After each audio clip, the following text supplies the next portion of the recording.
Hello সবাইকে, চলে এসেছি আজকে একটা নতুন ভিডিও নিয়ে।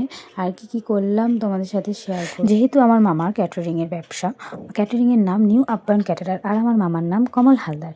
এখানে সব রকমের অনুষ্ঠানে ফুল সার্ভিস দেওয়া হয় এবং ইভেন্ট প্রোগ্রামেরও কন্ট্যাক্ট নেওয়া হয় ও হোম ডেলিভারিও দেওয়া হয়। আর হ্যাঁ, আপনারা যদি আপনাদের স্পেশাল দিন আরও স্পেশাল করতে চান তাহলে আপ্যায়ন ক্যাটারারকে কন্ট্যাক্ট করতে পারেন। আশা করি আপনারা খুবই স্যাটিসফাই হবেন।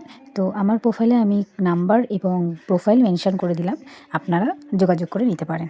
তো এবার আমি কি করলাম, তো কী খেলাম সেটাই তোমাদের সাথে শেয়ার করবো। তো সকাল সকাল উঠে গেছিলাম, মুখ টুক ধুয়ে চা ফা খেলাম, চা খেয়ে একটু ছাদে গেছিলাম গাছপালা দেখতে, প্রত্যেকদিনই রুটিন মামাবাড়ি এসে। তারপরে এখানে ধনেপাতার চপ হচ্ছিলো, টিফিনটা সকালের টিফিনটা রেডি হচ্ছিলো, তো আমি এখানে খেলাম। পেঁয়াজি হয়েছিল, তারপর ধনেপাতার চপ হয়েছিল, আর বাঁধাকপি বাটা হয়েছিল। এখানে আমার মাসির কাণ্ডটা একটু দেখো। মেয়ে তো তোদের কাছেই ছিল। কোথায়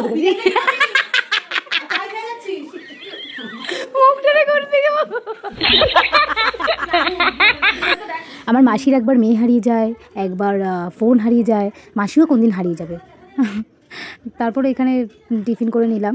তো এখানে ভাত ছিল, তারপর ধনেপাতা চপ ছিল, পেঁয়াজি ছিল, সবাই আমি মা মাসি নিয়ে সবাই উপরে ছাদে চলে গেছিলাম, রোদে বসে খাবো। তারপরে এখানে মা আমাকে একটু ভাতটা মাখিয়ে দিচ্ছিল, আমি মাখতে পারছিলাম না, যেহেতু আমার হাতে ফোন ছিল আর থালাতে অনেক কিছু ছিল বলে তার জন্য মাখতে পারছিলাম না, তাই মাকে একটু বলেছিলাম মেখে দিতে। আর এখানে আমরা একটু ফিশ ফ্রাই খেয়ে নিচ্ছিলাম আমি আর বোন, আর মামা ওইদিকে সব জিনিসপত্র পাঠিয়ে দিচ্ছিলো, যেহেতু রান্না হয়ে গেছিলো, হোম ডেলিভারি ছিল। মা এখানে একটু পুজো দিচ্ছিলো, কিন্তু পুজো দিচ্ছিলো, তো আমি আবার একটু বাইরে গেছিলাম একটু ভাই হাঁটতে হাঁটতে। তারপর দেখছি যে দাদু আর দিদা কিছু তো স্নান করছে, বেশ ভালোবাসাটা দেখতে ভালো লাগে। তারপরে আমি এখানে স্নান ফান করে উঠে খেয়ে দিয়ে নিলাম। তো দুপুরে ছিল গলদা চিংড়ি মালাইকারি আর হচ্ছে কি মাংস কষা, দারুণ হয়েছিল রান্নাটা, একদম কোনো কথা হবে না। তারপর আমি আর বোন এখানে খাচ্ছিলাম, একটু ঢং করছিলাম। তারপর সবাই উপরে চলে এসেছিলো, মানে সবাই মিলে খেতে বসেছি। তো ভেবেছিলাম যে আজকে চলে যাবো, তো আমার এখানে খাওয়া দাওয়া করে তো আমরা ভেবেছিলাম রেডি হয়ে বাড়ি যাব। তো মামি আমাদের যেতে দেয়নি, মামির কথাটা একটু শুনি, আমরা আজকে যাবো, আজকে চলে যাবো এ মাসি।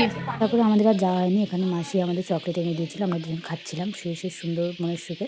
তারপর এখানে মামার আবার সন্ধ্যেবেলায় একটা অর্ডার ছিল, এখানে মাংস কষা, তারপর ফিশ ফিঙ্গার, তারপর আরেকটা চপ ছিল, মাছেরই চপ।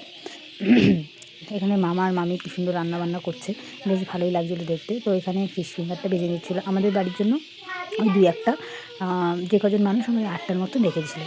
তারপরে এখানে চা দিল, চা খেলাম। তারপরে এখানে ফিশ ফিঙ্গারটা আর এই চপটা ভাজা হয়ে গেছে। তারপরে সবাই মিলে আমরা, যেহেতু লাস্ট রাত কাটানো আমাদের, সবাই মিলে আবার কবে দেখা হবে যাই না। তবে এখানে একটা কেলেঙ্কারি হচ্ছে, আমার মামি সত্যিই টেরা হয়ে গেছে, কি করেছে আমরা বুঝতে পারছিলাম না। একটু দেখো তোমরা, ও মা, মামি চোখ টেরা হয়ে গেছে, শিগগিরই আসো মা।